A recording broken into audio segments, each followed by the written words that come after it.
In this episode of Uncorrelated Minds, Kaylakie and Adam Packer talk about the unique investment philosophy they have at SineCera Capital. It comes from behavioral finance, which looks at how your money decisions are influenced by factors including psychology and cultural and social factors. All right, Adam, in our first podcast, we mentioned that SineCera Capital has a unique investment philosophy that stems from behavioral finance at its core. So today I've brought you on to talk to the listeners of the podcast really about the philosophy, how it shapes our portfolio construction, and how we implement that for our clients. Yeah, excited to talk about everything. It's certainly a lot of ground to cover. How about we start with the origins of behavioral finance and specifically prospect theory? I think it's a great story on how it came to shape our views on managing clients' portfolios. Yeah, and it really goes back to the early days of my experience in wealth management and having interned during the tech crisis and then worked hand in hand with families, wealthy families through the financial crisis, really just seeing how people react to having losses like that in their portfolio. And ultimately, what was happening were these families were experiencing really the prospect theory was playing itself out in real time. And prospect theory, just to give it a quick summary, is it comes from Daniel Kahneman and Amos Tversky, but really one of his seminal works, which is a book called Thinking Fast and Slow, goes through all of the different behavioral finance theories. But this one is really the anchor one. It's what they won the Nobel Prize for in behavioral finance. And to sum it up in one sentence, is that human beings feel the pain of a loss twice as much as they feel the pleasure of a gain. And what I realized later in my career was that as I was quote unquote coaching families through these large drawdowns in their portfolios, trying to not have them pull out at the wrong time and then wait too long to get back in the markets, that I was watching this play out in real time. That the behavioral finance wasn't just a technical term here, a squishy subject. That this was actually a very much a large factor in how families experienced investments and how they really ended up with returns in the portfolio. And I realized that risk to families is not the way we're taught to calculate it just on a pure statistical basis. So we're told, hey, risk is volatility. So it's standard deviation of the portfolio, and the portfolios go up and they go down. And your job as a wealth manager is to coach these families through that. And knowing that the human brain isn't wired that way, it's almost an impossible task. And so what we did in developing the portfolios that anchor a large portion of our clients' wealth at SineCera Capital was to add in the second piece, which is the loss of capital. It's exactly what the prospect theory is describing and how people react to that. And so there's a really famous study, and Adam knows this. Adam, you've seen this before as well. It's called the Dalbar study. And they just wrapped up year 20 of this study. And I'm going to do a summation of this just for the sake of the podcast. But what they studied was within all of the investors who are investing in equity mutual funds, the ones who should be buying these funds and hopefully getting outperformance, is that they actually have an underperformance than if you just held an ETF or a mutual fund that held the whole market for that time. And the underperformance was roughly 200 basis points or 2% a year. And 2% a year on a portfolio that's averaging 7% is a large outperformance over that time period.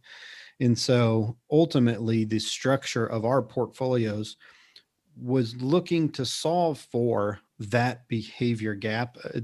And also really look to solve for the prospect theory. Yeah, and before we really get into portfolio construction, for us, it starts with building that client profile and really understanding what their risk tolerance is before we start recommending portfolio weightings for them. But most investment firms are familiar with a risk tolerance questionnaire. However, we like to call ours a loss aversion questionnaire. And the main difference there really boils down to the difference between suitability and fiduciary responsibility. We always like to talk to our clients about defining risk in terms of both willingness and ability. Ability is the basic suitability assessment, and those are the questions you typically see in a risk tolerance questionnaire. Everyone who's opened a brokerage account has had to fill one out. It asks basic questions like, how old are you? What are your investment objectives? What's your investment time horizon? But that's really the bare minimum that an advisor can do, right? For us, suitability is not enough because we're fiduciaries and we owe our clients an extra level of care and diligence. So we built the loss aversion questionnaire that not only accounts for a client's ability to take risk, but also their willingness to take risk. In building those client profiles, we ask situational questions like, when the market's down 20%, what would you do? Or when the market fell in 2008, how did you react? Did you buy? Did you sell? Did you do nothing? I think this allows us to evaluate the comfort level in various situations, particularly in down markets, because at the end of the day, how a client experiences the investment markets is almost as important as the end result. If you're uncomfortable, it's more than likely you're going to get out of the market and you're never going to generate those returns you need to meet your needs. So after we fill out that loss aversion questionnaire with our clients, we start building out that risk profile. Then for us, that comes the fun part, portfolio construction. And I think this is where SineCera Capital really stands out, because we don't balance portfolios according to modern portfolio theory. We balance portfolios according to risk, which is based off of those principles of risk parity.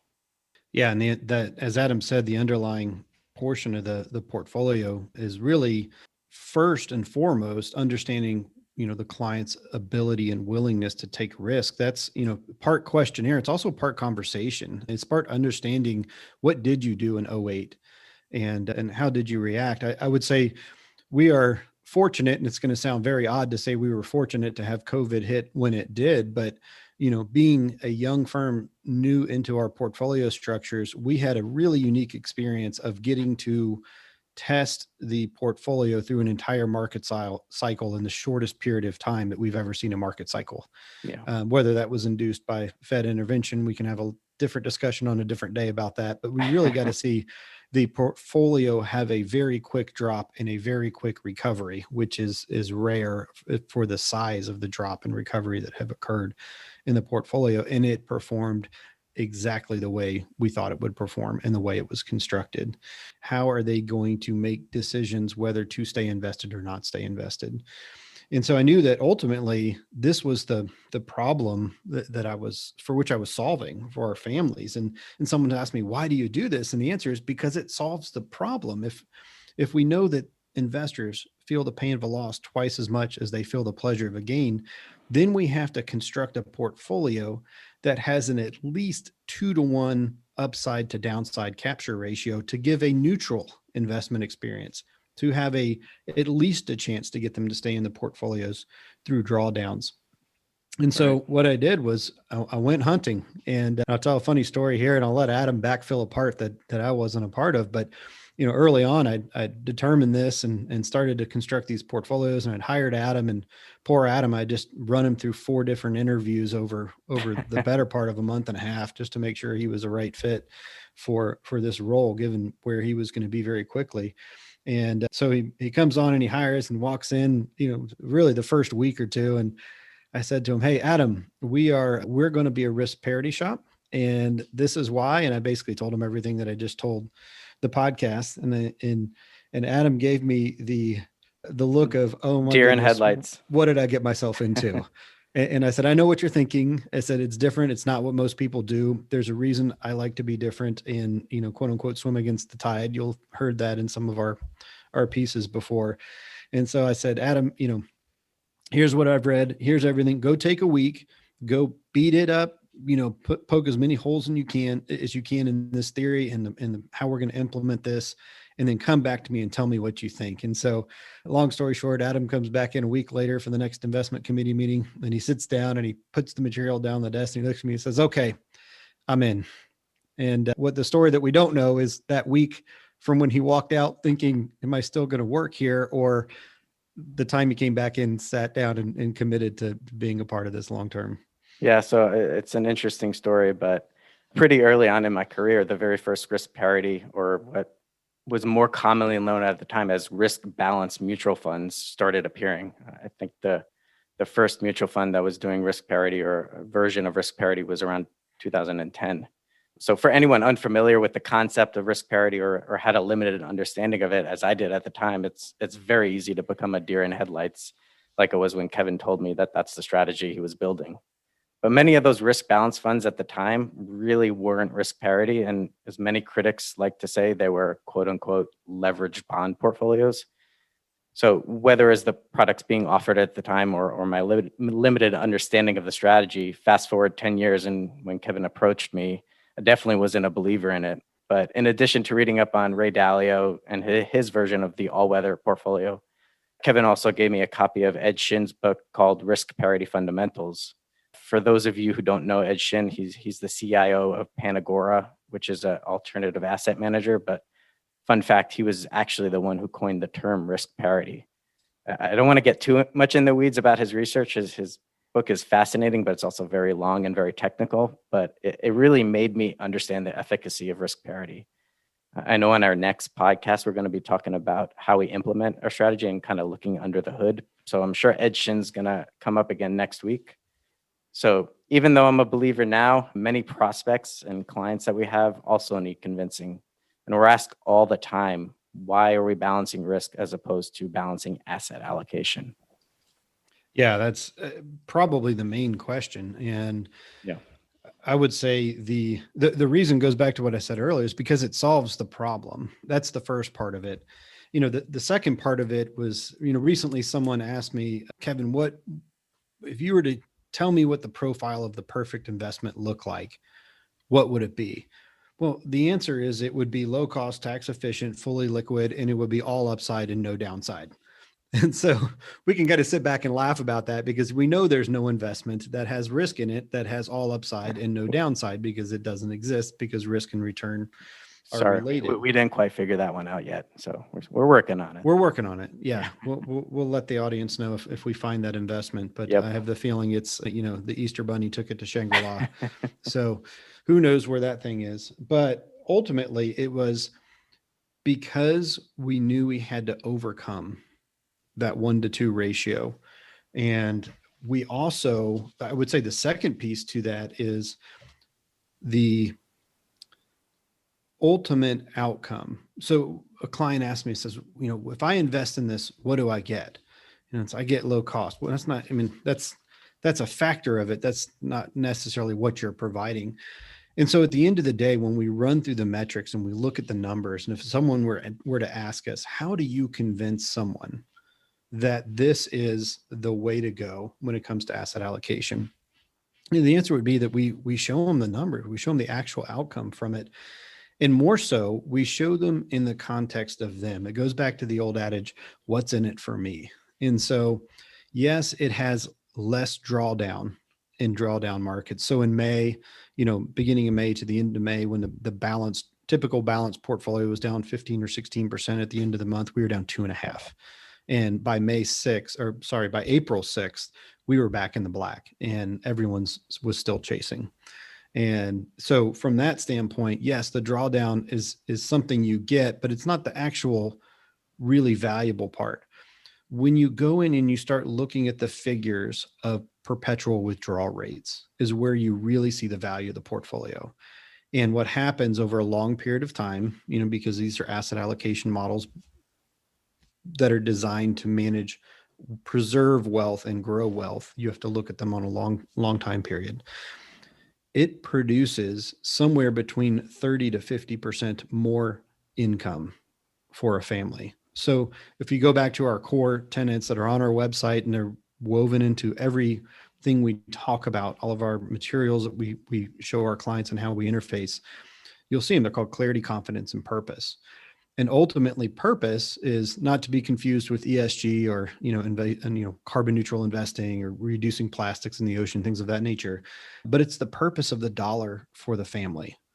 So we think of this core portfolio is our job with this bucket of wealth. What we have been tasked to do for our families is to ensure that those funds are available to produce income at the point in time that the family needs income at the highest level with the highest degree of confidence. And when you run the numbers, you see the increased perpetual withdrawal rate. That's almost unbelievable, but believable if you understand the structure. And then you run the simulations of the success rates. So if people are familiar with statistics, they may hear the term Monte Carlo simulation. That's the underlying statistical engine that actually runs those. And you see the outcomes are considerably higher. Even after taxes and fees, they're considerably higher than your traditional, quote unquote, diversified 60-40 portfolios, which is really the beast that we're tackling with this strategy. Yeah, I think purpose, investing with a purpose is really key. Everything ultimately boils down to building a portfolio that achieves a purpose.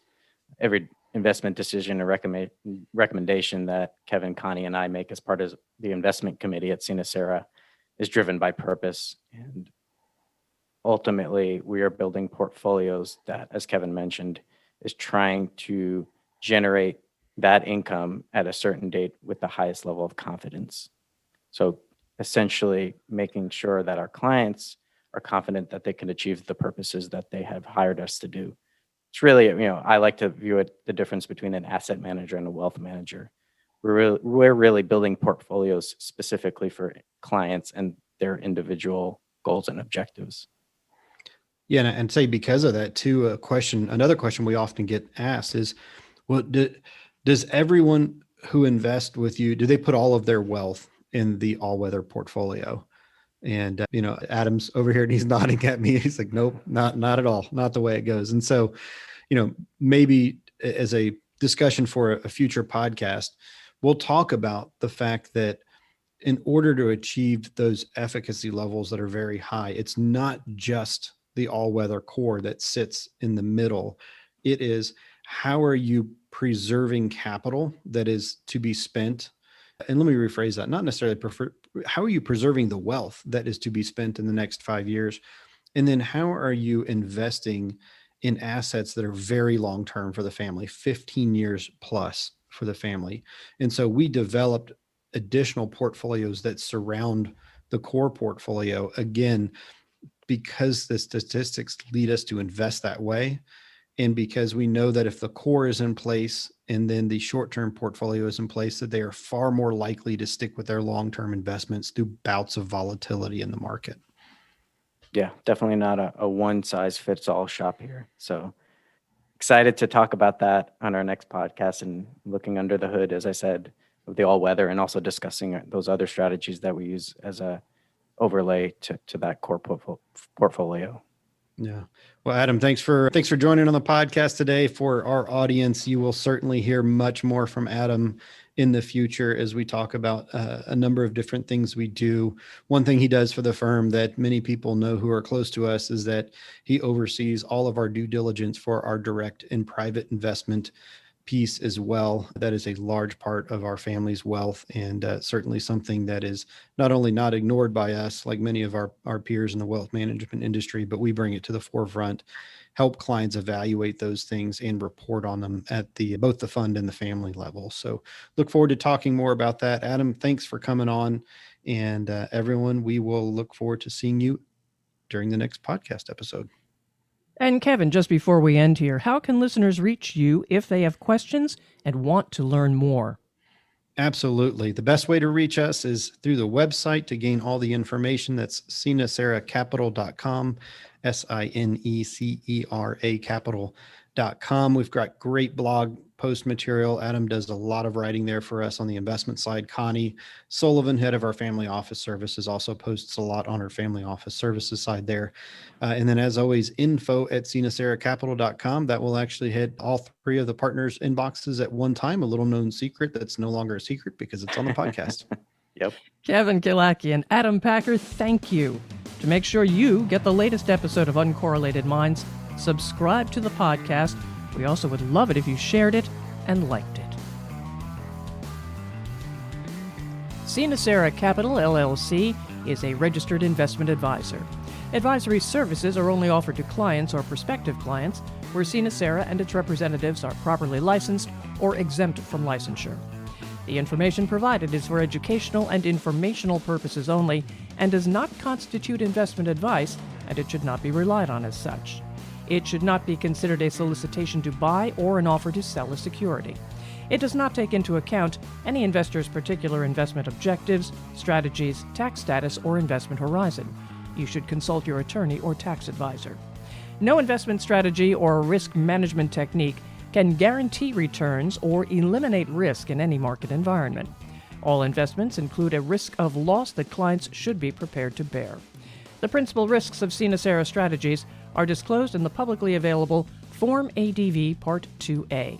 Asset allocation may be used in an effort to manage risk and enhance returns. It does not, however, guarantee a profit or protect against loss.